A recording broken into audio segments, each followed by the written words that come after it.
Hi everyone, Timo here. New year, new gear, one could say. It's 2023 and some things have changed on my sim racing rig and on the whole setup. And in this video, I'm going to show you what I've upgraded, why I did it, and also about some of the ease of use and quality of life features. So let's get going.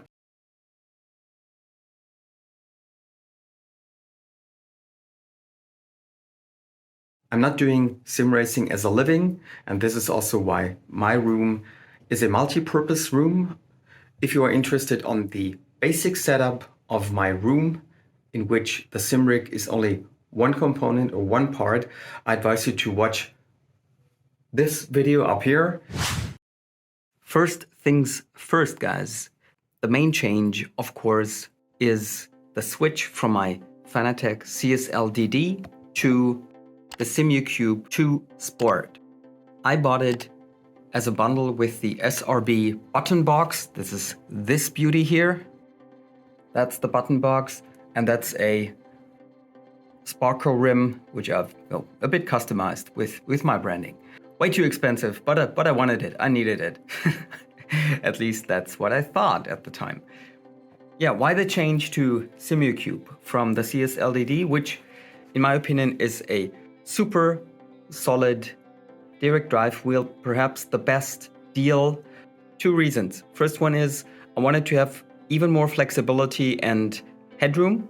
The Simucube Sport has a max torque of 70 Newton meters compared to the 9 of the CSL-DD. And the second reason, which effectively was the decisive and crucial one, was the Fanatec button box, their universal hub, which actually for me didn't work in the end. I had too many issues with it, had to have it repaired twice, just a bit too flimsy for me. And you could say, well, Timo, well, you don't need it. Well, yes, I do. Yes, I do, because I'm one of those guys who loves flexibility with his rims, because I love to have different rims of different sizes for different types of cars to go as authentic as possible.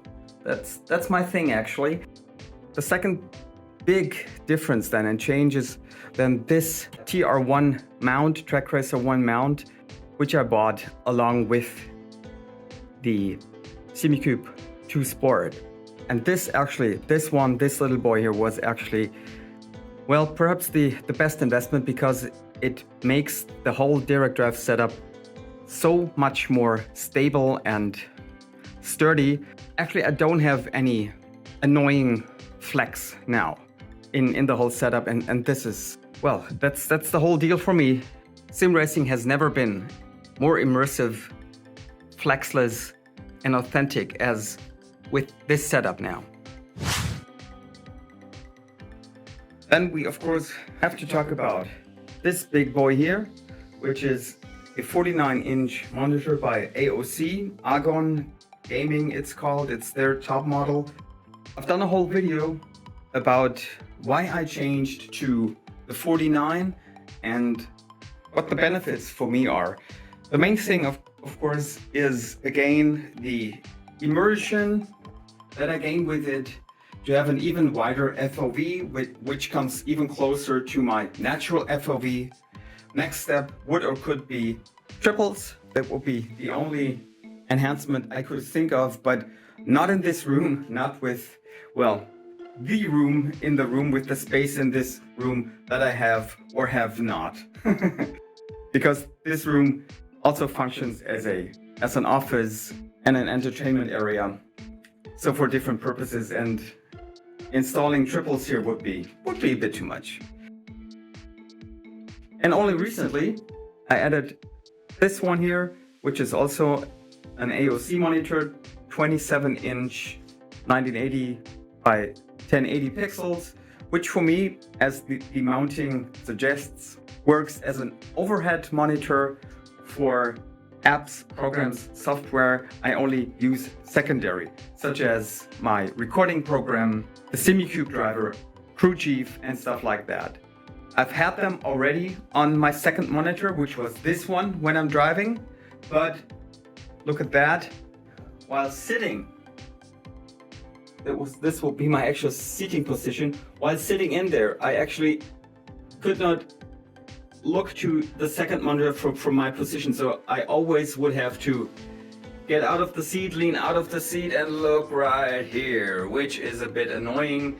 So the benefit, of course, here is I just have to look up and check things. And along with the overhead monitor, I bought this accessory for my TR80, which of course is the monitor stand effectively of a fourth monitor. As everything from TrackRacer that I've had so far, this also looks pretty sturdy, rugged. These sim rigs may not necessarily win some fashion prizes, but on the other hand, actually they don't have to.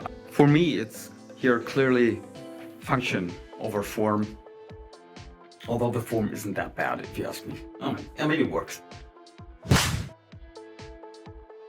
Next up, there's this one.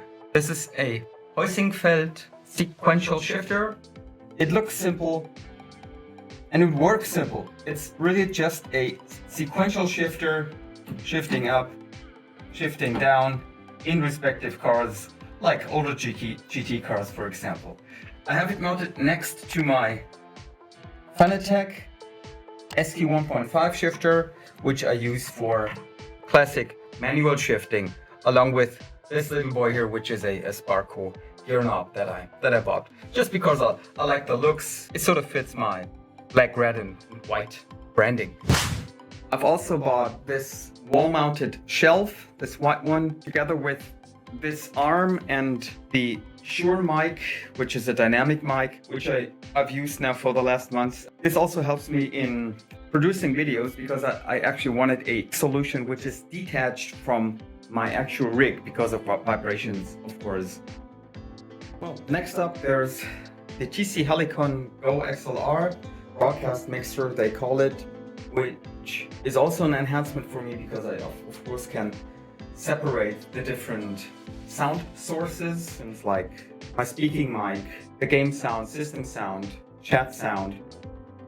If you're looking for a solid, semi-professional audio broadcasting solution, you should check out this one.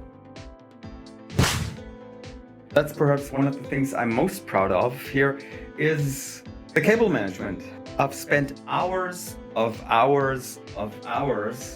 optimizing my whole rig cable management.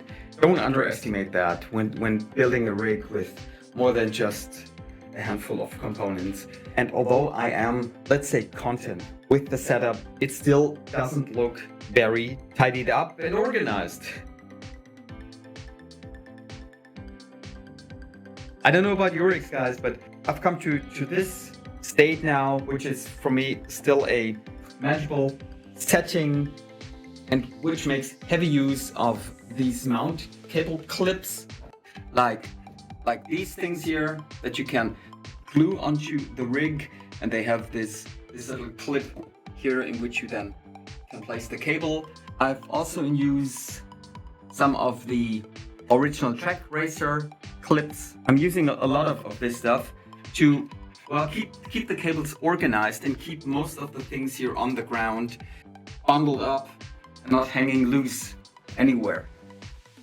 What I also like is this big boy here that's a 10-port USB hub, which I have mounted onto my rig, which is the core element of my cable management, so to say. So getting over to the quality of life features or ease of use features. And by talking about this, we are of course entering the completely optional area. I've changed to a different mouse and keyboard set. I'm now using this one here by Cherry. Wireless solution, of course, which works much better than the sort of white label, no brand solution I've had before that.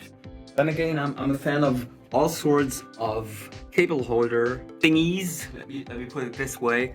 This is why I'm using all of this stuff for spare cables like these, or also for my additional headphones, or even for my rims. Seating position is also a topic which I'm always trying optimizations for. At the moment I'm driving like this. This is a sort of foam cushion, which actually helps to release your lower back. Here, you know what I mean. I found this quite good, better than the original cushion from TrackRacer in this GT seat. And second thing is this one here. That's a neck rest, actually for real world cars. I use it here and I like it quite a lot. It helps me to maintain a more natural position while driving, and I can, yeah, as the word says, rest my neck. My main goal is to have a rugged, immersive, and comfortable solution for doing sim racing and recording. These are my 4 or 5 criteria for building this stuff. And I think I've now found, or I've even improved my solution, and I'm quite happy with it. There are no parts where I would say, okay, this part or that component was definitely a fail. I cannot predict the future, and as the market changes and new players are coming into the market and new solutions are being developed, and well, I cannot look into the future and say this is my ultimate solution, because it of course is not. As any proper sim racer or hobbyist, also I'm a victim of gas, of the gear acquisition syndrome, and well, I think I don't have to justify it, of course, because we are all gamers exploring a hobby, experimenting, trying things out. If I had to strip it down to only 3 parts of all this stuff to keep, I pick the rig, the Simucube Sport, and the Heusinkveld sprint pedals. I'd rather replace the monitor by a smaller one than having to lose one of these 3 named components. But luckily, I don't have to choose between all that stuff. So guys, now it's your turn, of course. Tell me what you think about my rig. Do you have any suggestions for me? What does your rig look like? Have you upgraded any stuff? Have you come to any findings or learnings? Do you use direct drive? Because that, of course, was for me the big game changer back in 21. So guys, that's it all for now. Hope you've enjoyed the little tour, or let's say the update on my stuff. Thanks a lot for watching. See you on the next one. Bye.